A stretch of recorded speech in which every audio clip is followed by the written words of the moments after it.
কেন্দ্রীয় সরকারের জনবিরোধী নীতি, শ্রমিক, কৃষক এবং খ্যাত মজুরদের প্রতি জনবিরোধী নীতি এবং শ্রম কোড বাতিলের দাবিতে আগামী 9 জুলাই দেশব্যাপী সাধারণ ধর্মঘটকে সাফল্যমণ্ডিত করার লক্ষ্যে আজ সিপিআইএম সোনামুড়া মহকুমা কমিটির উদ্যোগে অনুষ্ঠিত হয় এক জনসমাবেশ। উপস্থিত ছিলেন সিপিআইএম পলিট ব্যুরো সদস্য জিতেন্দ্র চৌধুরী।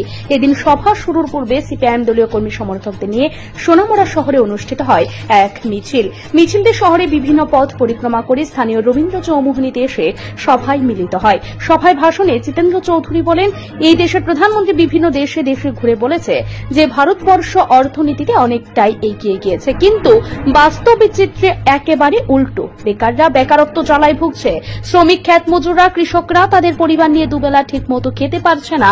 আর সরকার বলছে দেশে নাকি অমৃতকাল এসেছে, কিন্তু বাস্তবে এই সরকার সাধারণ মানুষের জন্য কোনো কাজই করছে না। কর্পোরেটরদের স্বার্থ চিন্তা করছে, মানুষের আওয়াজকে, প্রতিবাদের ভাষাকে দাবিয়ে রাখছে। এসব আর মানা যাচ্ছে না। তাই আগামী 9 জুলাই দেশব্যাপী সাধারণ ধর্মঘটের ডাক দেওয়া হয়েছে। এই ধর্মঘটের ফলে সরকারের টনক লড়বে। উক্ত সভাতে রাজ্যের বিজেপি সরকারের প্রতি এবং তাদের কাজকর্মের প্রতি বীতশ্রদ্ধ হয়ে 19 পরিবারের 74 জন ভোটার এদিন বিজেপি দলত্যাগ করে সিপিআইএম দলে সামিল হন। দলত্যাগীদের দলীয় পতাকা দিয়ে দলে বরণ করে নেন জিতেন্দ্র চৌধুরী। সেদিনের এই সভায় এছাড়া উপস্থিত ছিলেন সিপিআইএম রাজ্য কমিটির সদস্য সুরেশ দাস, বিধায়ক শ্যামল চক্রবর্তী, সিপিআইএম জেলা সম্পাদক রতন সাহা, আহিদুর রহমান সহ অন্যান্য নেতৃত্বরা। এদিনের সভাকে কেন্দ্র করে প্রাকৃতিক দুর্যোগের পরেও কর্মী সমর্থকদের উপস্থিতি ছিল বেশ লক্ষণীয়।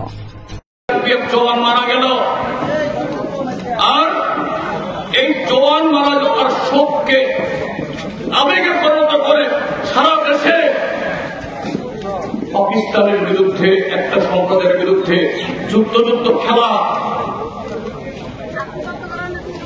হিন্দুত্বের আস্ফালন, বিভাজন, এটা করে তারপরও 40% ভোট পায়নি, মাত্র 36% ভোট পেয়েছে। তার প্রায় দ্বিগুণ 64% এদেশের ভোটার তারা ভোট দেয়নি। 2023 সাল থেকে 24 সাল সর্বশেষ যে ভোট গেল গত বছর, এখানেও শুধু হিংসা, বিভাজন, সেটা করে ভোট পেয়েছে মাত্র 36%, 64% মানুষ ভোট দেয়। এই দেশের সংখ্যাগরিষ্ঠ মানুষ ভোট দেয়নি। জালিয়াতি, বুজরুকি, কালো টাকার খেলা, আর যেসব রাজ্যগুলোতে তাদের সরকার আছে, এই ত্রিপুরাতে তাদের সরকার আছে, এখানে তো আমরা প্রত্যক্ষই করছি। এখানে বক্সনগর বিধানসভা কেন্দ্র আর এই কাঠালিয়াতে উপনির্বাচনে এবং গত লোকসভা নির্বাচনে কি ধরনের ভোট হয়েছে যে বুঝতে পারেন এইভাবেই তারা সরকারে আসে। জনগণের প্রতি ভোটে তারা দায়বদ্ধ না। কাজে তার বিরুদ্ধে গোটা দেশের শ্রমিক, কৃষক ঐক্যবদ্ধভাবে আগামী 9 জুলাই তারিখে এই সাধারণ ধর্মঘটের ডাক দিয়েছে। আপনি কি খুঁজছেন বিশুদ্ধ পানীয় জল? তাহলে আজই বেছে নিতে হবে অত্যাধুনিক প্রযুক্তি ও পরীক্ষা নিরীক্ষার মাধ্যমে প্রস্তুতকারী পানীয় জল একমি।